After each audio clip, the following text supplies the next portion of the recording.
ప్రభువైన యేసుక్రీస్తు నామములో మీ అందరికీ నా హృదయపూర్వకమైన వందనాలు. దేవుడి దినమంతా మీకు తోడై ఉండి మిమ్మల్ని ఆశీర్వదించి దీవించి కాపాడునుగాక. పరిశుద్ధ గ్రంథంలో నుండి 39వ కీర్తన 12వ చరణాన్ని నేను చదువుతా ఉన్నాను. మీ పరిశుద్ధ గ్రంథమైన బైబిల్ తెరచి చూడండి. యెహోవా నా ప్రార్థన ఆలకింపుము, నా మొరకు చెవియొగ్గుము, నా కన్నీళ్లు చూచి మౌనంగా నుండకుము. రాజైన దావీదు దేవుని సన్నిధిలో చేరి తనకు కలుగుతున్న కన్నీళ్లను బట్టి, తనకు కలుగుతున్న ఆటంకాలను బట్టి, తనకు కలుగుతున్న పరిస్థితులను బట్టి దేవుని సన్నిధిలో చేరి కన్నీళ్లతో ప్రార్థన చేస్తున్నాడండి. అంటే అతనికి కన్నీళ్లకు కారణం ఏంటో, అతడు కన్నీరు కార్చేదానికి ప్రబలమైన కారణాలు ఏంటో వాటన్నిటిని తలంచి తనకు కలుగుతున్న ఆటంకాలు కావచ్చు, తనకు కలుగుతున్న పరిస్థితుల ప్రభావాలు కావచ్చు, ఏవైనా కావచ్చండి, తన హృదయాన్ని గాయపరుస్తూ, తన హృదయం కృంగిపోయేటట్లుగా, తన హృదయం మనోవేదనకు కారణమయ్యేటట్లుగా పరిస్థితులన్నీ విభిన్నంగా మలచబడి అతన్ని కృంగదీస్తుంటే దానిని బట్టి దేవుని సన్నిధిలోనికి వచ్చి దేవుని సన్నిధిలో ఎలుగెత్తి ప్రార్థన చేస్తున్నాడండి. అయ్యా, ఈ శ్రమలను నేను తట్టుకోలేకపోతున్నాను, నాకు కలుగుతున్న అవంతరాలు ఇలా ఉన్నాయి, నాకు కలుగుతున్న ఆటంకాలు ఇలా ఉన్నాయి, వీటన్నిటి మీద నేను జయము పొందలేక నేను నలపబడుతున్నాను, నా కన్నీరు కారిపోతుందయ్యా, నేను వీటిని సహించలేకపోతున్నాను, భరించలేకపోతున్నాను, గనుక నా కన్నీళ్లను చూచి నువ్వు మౌనంగా ఉండవద్దు, నీవు నా యొద్దకు దిగివచ్చి నా కన్నీళ్ల మధ్యలో నుండి నన్ను విడిపించు అని దావీదు దేవుని సన్నిధిలోనికి వెళ్ళి దేవుని సన్నిధిలో తనకు కలుగుతున్న వేదనను బట్టి, తనకు కలుగుతున్న బాధను బట్టి కన్నీరు కార్చుచు దేవుని పాదాలు పట్టుకొని మొరపెడుతున్నాడు. అయ్యా, నీవు కన్నీరును చూచి మౌనంగా ఉండే దేవుడవు కాదు కదా, నీవు కన్నీరును చూచి నిలిచిపోయే దేవుడవు కాదు కదా, నా కన్నీరును చూచి నా యొద్దకు వచ్చి నా కన్నీరును తుడిచివేయి అని దావీదు దేవుని సన్నిధిలో ప్రార్థన చేస్తున్నాడండి. నిజమే, దావీదు దేవుని సన్నిధిలో ప్రార్థించినట్లుగా, దావీదు కలుగుతున్న ఆపదలను బట్టి దావీదు కన్నీరు కార్చి దేవుని పాదాలు పట్టుకున్నట్లుగా ఈ మాటలు వింటున్న నీ వ్యక్తిగత జీవితంలో కూడా నీకు కలుగుతున్న ఆటంకాలను బట్టి, నీకు కలుగుతున్న వేదనను బట్టి, నీకు కలుగుతున్న శోధనను బట్టి, నిన్ను తరుముతున్న పరిస్థితులను బట్టి నీవు కూడా ఇప్పటి వరకు ఎన్నో సందర్భాలలో కన్నీరు కారుస్తూనే ఉన్నావు. కానీ నీ కన్నీళ్లకు ఏమైనా ముగింపు కలిగిందా అంటే నీ కన్నీళ్లకు ముగింపు కలగకుండా అలాగే కన్నీరు కారుస్తున్నావండి. ఎందుకని? నీవు దేవుని సన్నిధిలోనికి వచ్చి దేవుని సన్నిధిలో మనసు విప్పి, అయ్యా, ఈ బాధను నేను భరించలేకపోతున్నాను, ఈ కన్నీళ్ళ మధ్యలో నుంచి నాకు విడుదల కావాలి అని నీవు మొరపెట్టడం లేదు గనుక నీ కన్నీరు కన్నీరుగానే నిలిచిపోయిందండి, నీ వేదన వేదనగా నిలిచిపోయింది. ఆ కన్నీళ్ళు తుడవబడి ఆనందం చూడలేకపోతూ వచ్చావేమో.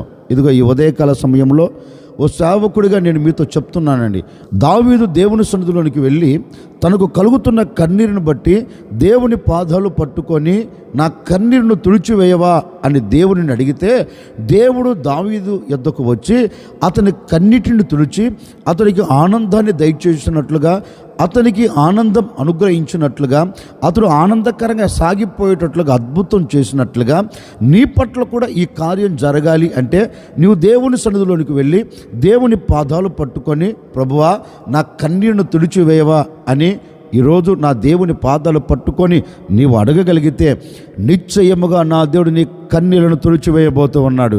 నీ కన్నీళ్లకు కారణం ఏంటో, నీవు కన్నీరు కార్చేదానికి ప్రబలమైన కారణాలు ఏవో వాటన్నిటి మీద నా దేవుడు నీ కన్నీళ్లకు ముగింపును కలగచేసి నీ నోటి నిండా ఆనందం నా దేవుడు అనుగ్రహించబోతూ ఉన్నాడు. నీవు దేవుని సన్నిధిలోనికి వచ్చి దావీదు దేవుని పాదాలు పట్టుకున్నట్లుగా ఈరోజు నువ్వు దేవుని పాదాలు పట్టుకోగలిగితే నా ప్రభు నీ కుటుంబం పట్ల అద్భుతమైన కార్యం జరిగిస్తారండి. నిజమే, ఈనాటి వరకు నిన్ను ఎవరు బాధిస్తున్నారో, నిన్ను ఎవరు కన్నీళ్లు కార్చేటట్లుగా చేస్తున్నారో, అందుకే జ్ఞాని అయిన సొలొమోను కూడా తన గ్రంథంలో ఒక మాట రాస్తాడండి. ఏమని రాస్తారంటే, బాధించేవారు బలవంతులు గనుక ఆదరించు దిక్కులేక కన్నీరు కారుస్తున్నారంటండి. జ్ఞాని అయిన సొలొమోను అంటారు, బాధించేవాడు బలవంతుడు గనుక బాధపడేవాడు ఆదరించు దిక్కులేక కన్నీరు కారుస్తున్నారు అని తన గ్రంథంలో ఒక మాట రాస్తాడు. నిజమే. ఈ రోజున ఏది నిన్ను బాధిస్తుందో, బాధించేది ఏది బలవంతంగా నీ మీద పెత్తనం చేస్తుందో, ఒకవేళ దేని వలన ఆర్థిక ఇబ్బందుల వలన బాధపడుతూ కన్నీరు కారుస్తున్నావా, శరీరంలో ఉన్న అనారోగ్యం వలన నీవు బాధించబడుతూ కన్నీరు కారుస్తున్నావా, నీ పిల్లలు నీ మాట వినకపోయినందువలన నీ పిల్లల ద్వారా నీకు బాధ కలుగుతూ ఒకవేళ కన్నీరు కారుస్తున్నావా, నీ చేతి పనిలో ఒక మార్పు లేక, నీ ఆత్మ సంబంధమైన జీవితంలో ఎదుగుదల లేక, నీ వ్యాపారంలో ఒక ఆశీర్వాదం కలగక, ఒకవేళ ఎక్కడ అడుగు వేస్తున్నా అక్కడ నేను గొప్పగా కోల్చబడుతున్నానని పరిస్థితులన్నీ నన్ను బాధిస్తున్నాయి, బలవంతంగా నన్ను కృంగదీస్తున్నాయి అని ఒకవేళ కన్నీరు కారుస్తున్నావా, ఈ ఉదయకాల సమయంలో నా ప్రభు నీతో చెప్పకుండా చెబుతున్నాడండి. ఏవి బలవంతంగా నిన్ను బాధిస్తున్నా, ఏటి ద్వారా బలవంతంగా నీ కంట కన్నీరు కలుగుతున్నా, ఏవి నిన్ను తరుముతున్నా, ఏవి నిన్ను పడగొడుతున్నా, ఏవి నేను కుప్పగా కూలుస్తున్నా, ఒకవేళ వేటిలో నీవు చెక్కబడిపోయి అలాగే కుప్పగా కోల్చబడి కన్నీరు కారుస్తున్నావో నాకు తెలియదండి. నీకే నా ప్రభు ఒక శుభవార్త చెప్తున్నారు. భయపడకు, నిశ్చయముగా నిన్ను బాధిస్తున్న ప్రతి బలవంతు చేతుల్లో నుండి నేను మిమ్మల్ని విడిపించబోతూ ఉన్నాను. బాధించేవాడు ఇక నీకు దూరం అగునట్లుగా నేను అద్భుతం చేయబోతూ ఉన్నాను. బాధించేవాడు నీ ఎదుట నిలబడకుండా నేను కొట్టివేయబోతూ ఉన్నాను. బాధించేవాడు నీ ముంగిటి నిలబడకుండా నేను తరిమి నీ కంట కన్నీరు కనబడకుండా నేను నీ కన్నీళ్లను తుడిచివేసి నీ హృదయం నిండా ఆనందాన్ని దయచేయబోతూ ఉన్నాను. ఇక మీదట ఆర్థిక ఇబ్బందులు నిన్ను బాధ పెట్టకుండా, అనారోగ్యం నిన్ను బాధ పెట్టకుండా, పరిస్థితుల ప్రభావాలు నిన్ను బాధ పెట్టకుండా నా దేవుడు నీ బాధల మధ్యలో నుండి నిన్ను బయటికి తీసుకొని వచ్చి నీ కంట కన్నీరు లేకుండా నా దేవుడు నీ నోటి నిండా సంతోషం అనుగ్రహించబోతూ ఉన్నాడు. కానీ ఈ అనుభవం నీకు కలగాలంటే నీవు దేవుని సన్నిధిలో చేరి ఒక చిన్న ప్రార్థన చేసుకోగలిగితే, అయ్యా నేను కన్నీరు కారుస్తున్నాను, నా కన్నీళ్ళను చూచి నువ్వు మౌనంగా ఉండవద్దయ్యా, ఒకసారి నా వైపు నీ కనుదృష్టి త్రిప్పండి, నీ కనుదృష్టి నా మీద నిలబెట్టండి, నా కన్నీళ్లను చూచి నువ్వు మౌనంగా ఉండక నా యొద్దకు దిగివచ్చి ఈ కన్నీళ్ళ మధ్యలోంచి నాకు విడుదల కలగచేయండి అని నీవు దేవుని పాదాలు పట్టుకొని మొరపెట్టగలిగితేనండి, ఈ దినమే ఈ క్షణమే నా దేవుడు నీ కంట కన్నీరు లేకుండా తుడిచివేయబోతూ ఉన్నాడు. అందుకే లేఖనంలో కూడా గ్రంథస్థం చేయబడిన మాట ఏంటో తెలుసండి. తల్లి దేవుని మందిరంలోనికి వెళ్ళి దేవుని పాదాలు పట్టుకొని దేవుని పాదాల చెంత కన్నీరు కార్చుచు ఓ మాట అడుగుతుందండి, అయ్యా నీ సేవకురాలునైనా నన్ను జ్ఞాపకం చేసుకో, నాకు కలుగుతున్న వేదన ఏంటో నీకు తెలుసు కదా, నేను పడుతున్న బాధ ఏంటో నీకు తెలుసు కదా, నేను కృంగిపోతున్న కృంగుదల ఏంటో నీకు తెలుసు కదా, నేను పడుతున్న అవమానం ఏంటో నీకు తెలుసు కదా, అయ్యా ఇవన్నీ నన్ను బాధిస్తున్నాయి, ఇవన్నీ నన్ను కృంగదీస్తున్నాయి గనుక ఒక్కసారి నువ్వు నన్ను జ్ఞాపకం చేసుకో. నా కన్నీళ్లను చూచి నువ్వు మౌనంగా ఉండవద్దు, నాకు కలుగుతున్న అవంతరాలను చూచి నువ్వు మౌనంగా ఉండవద్దు, నేను పడుతున్న నిందను చూచి నువ్వు మౌనంగా ఉండవద్దు. అయ్యా మౌనంగా ఉండక నా కన్నీళ్లను చూచి నా యొద్దకు దిగరా అని ఆ అమ్మ దేవుని సన్నిధిలోనికి వెళ్ళి దేవుని పాదాలు పట్టుకొని ఒక్కసారి ప్రభువుని పిలిస్తేనండి, ప్రభువుని అడిగితేనండి, ఆకాశం మందున దేవుడు ఆమె కన్నీళ్లు చూచి మౌనంగా లేడండి, ఆమె హృదయ వేదనను చూచి మౌనంగా లేడండి, సమాధానం పంపుతున్నాడు. అమ్మా నీవు నా సన్నిధిలో దేని నిమిత్తమైతే ప్రార్థించావో, దేని నిమిత్తమైతే మొరపెట్టావో ఆ కన్నీరు నేను చూచాను, ఆ వేదనను నేను చూచాను.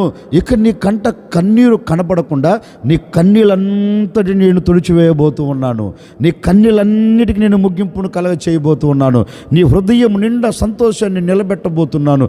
నీవు నా సన్నిధిలోనికి వచ్చి కన్నీరు కార్చి ప్రార్థించావు గనుక నేను నీ కన్నీళ్లను చూచి మౌనంగా ఉండకుండా నేను నీ యొద్దకు వచ్చి నీ కన్నీరు తుడిచివేస్తున్నాను అని ఆ అమ్మ మనవిని విని ఆ తల్లి కన్నీటిని తుడిచి ఆమెకు సంతోషం ఇచ్చి పంపించాడు. లేఖనంలో రాయబడిన మాట ఏంటంటే, నాట నుండి ఆమె దుఃఖముఖము మాని తన ఇంటికి తాను సంతోషకరంగా తిరిగి వెళ్ళినట్లుగా లేఖనంలో గ్రంథస్థం చేయబడిందండి. ఈ ఉదయకాల సమయంలో సేవకుడిగా నేను కూడా మీతో చెప్పాలి అనుకున్న మాట ఏంటంటే, ఏ విషయంలో నీవు కన్నీరు కారుస్తున్నావో ఆ తల్లికి కలిగిన వేదనను బట్టి కన్నీరు కార్చి దేవుణ్ణి అడిగినట్లుగా ఈ ఉదయకాల సమయంలో నీ పరిస్థితులను బట్టి ప్రభువును నీవు ఏ విషయంలో అడిగినా, ఏ విషయంలో నీవు గోజారినా, ఏ విషయంలో నీవు మొరపెట్టినా నీకు కలుగుతున్న ఆపద ఏంటో తెలుసు కదా, నీకు కలుగుతున్న ఆటంకాలు ఏంటో తెలుసు కదా, నీవు కృంగిపోయిన కృంగుదల ఏంటో నీకు తెలుసు కదా, నీకు కలుగుతున్న అవమానాలు ఏంటో నీకు తెలుసు కదా, నిన్ను చుట్టుముట్టిన పరిస్థితులు ఏంటో నీకు తెలుసు కదా. వాటన్నిటిని బట్టి ఒకవేళ నీవు కన్నీరు కారుస్తున్నావేమో, ఈ ఉదయకాల సమయంలో ప్రభువుని అడుగు. నిశ్చయముగా ఈ దినమున నా దేవుడు నీ నోటి నిండా నవ్వును కలగ చేయబోతూ ఉన్నాడు. ఈనాటి నుండి, ఈ క్షణము నుండి నీ కంట కన్నీరు లేకుండా దేవుడు తుడిచివేయబోతూ ఉన్నాడు. నీ మనసులో ఆనందం నువ్వు కలగ చేయబోతూ ఉన్నాడు. నీ మనసులో నా దేవుడు నీకు ఆనందాన్ని దయచేయబోతూ ఉన్నాడు. ఆనందముతో నీవు సాగి వెళ్ళబోతూ ఉన్నావు. నిశ్చయముగా ఈ దినము నుండి, ఈ క్షణము నుండి నీ కంట కన్నీరు లేకుండా నా దేవుడు నీ నోటి నిండా నవ్వును కలగ చేయబోతూ ఉన్నాడు. నీ మనస్సు నిండా ఆనందాన్ని నింపబోతూ ఉన్నాడు. ఈ దినము నుండి ఆనందంతో నువ్వు సాగి వెళ్ళుదువుగాక. ఈ దినము నుండి సంతోషంతో నువ్వు సాగి వెళ్ళుదువుగాక. మీ దుఃఖ దినాలన్నిటినీ నా దేవుడు తుడిచివేసి, దుఃఖము నిట్టూర్పులు ఎగిరిపోయి నీ కుటుంబంలో, నీ తల మీద నిత్య ఆనందమును నా దేవుడు నిలబెట్టునుగాక. ఒకవేళ ఈ క్షణం వరకు, ఈ మాటలు వింటున్న ఈ క్షణం వరకు ఏ కన్నీరు కార్చావో, ఇప్పుడే నా ప్రభు వాటన్నిటికీ ముగింపును కలగ చేయబోతూ ఉన్నాడు. ఆయన హస్తమును చాపబోతూ ఉన్నాడు, నీ కన్నీళ్లను తుడిచివేయబోతూ ఉన్నాడు. హస్తమును చాపబోతూ ఉన్నాడు, నీ బ్రతుకుల్లో అద్భుతాన్ని కలగ చేయబోతూ ఉన్నాడు. హస్తమును చాపబోతూ ఉన్నాడు, నీ పట్ల నవనూతనమైన కార్యము జరిగించి నీ బ్రతుకు దినములన్నిట నీవు ఆనందాన్ని చూచేటట్లుగా నీ కన్నీరును నా దేవుడు తుడిచివేసి నీ మనసునకు ప్రశాంతతను కలగచేసి సమాజంలో నీవు విలువగా బ్రతికేటట్లుగా నా దేవుడు అద్భుతమైన కార్యమును జరిగించి మీ కుటుంబాలన్నిటిని ఘనపరచునుగాక. అందుకే దావీదు దేవుని సన్నిధిలో చేరి ప్రార్థన చేస్తున్నాడు. అయ్యా, నాకు కలిగిన ఈ పరిస్థితిని బట్టి నీ పాదలు పట్టుకొని మొరపెడుతున్నాను. ఒక్కసారి నా కన్నీళ్లు చూచి మౌనంగా ఉండకుండా నా యొద్దకు వచ్చి నన్ను ఆదరించి నా కన్నీటిని తుడిచి సంతోషం ఇవ్వండి అని అడిగితే, దేవుడు దావీదు పట్ల అలాంటి అద్భుతం చేసి ఆదరించి అద్దరికి చేర్చి కన్నీళ్లు తుడిచి సంతోషం ఇచ్చి ఆనందకరంగా దావీదు బ్రతికేటట్లుగా చేసిన దేవుడు ఈ ఉదయకాల సమయంలో నీ పట్ల కూడా కార్యం జరిగించబోతూ ఉన్నాడు. నీ వేదనను చూచి, నీ బాధను చూచి, నీ కన్నీరును చూచి, నీ కలతలు చూచి, నీ కష్టమును చూచి, నీ పరిస్థితులను చూచి నా ప్రభు మౌనంగా ఉండక నీ యొద్దకు దిగివచ్చి మీ కన్నీళ్ళంతటిని తుడిచివేసి మీ కుటుంబాలన్నిటిని నా దేవుడు ఆదరించబోతూ ఉన్నాడు. మీ కుటుంబాలన్నీ ఆనందంతో సాగిపోయేటట్లుగా అద్భుతం చేయబోతూ ఉన్నాడు. నీ కుటుంబం పట్ల నా దేవుడు నిలిచి ఓ నవనూతనమైన కార్యము జరిగించి నీ బ్రతుకుల్లో సంతోషాన్ని నిలబెట్టును గాక. తలలు వంచడం వచ్చిన ప్రార్థన. ఆశ్చర్యకరుడా, మీకు స్తోత్రాలు చెల్లిస్తూ ఉన్నాం. మీరంతైనా సర్వశక్తి కలిగిన దేవుడవు.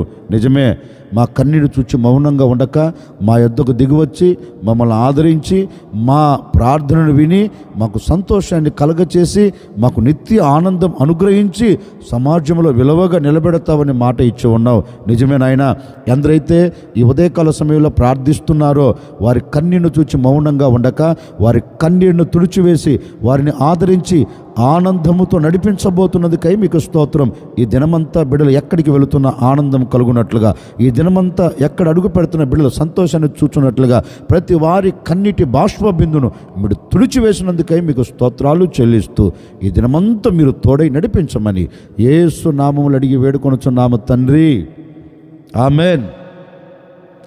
నా ప్రభు కృప మీకు తోడై ఉండి ఈ దినమంతా మీ కన్నీళ్లను తుడిచి మిమ్మల్ని ఆదరించి మీకు సంతోషం ఇచ్చి నడిపించునుగాక.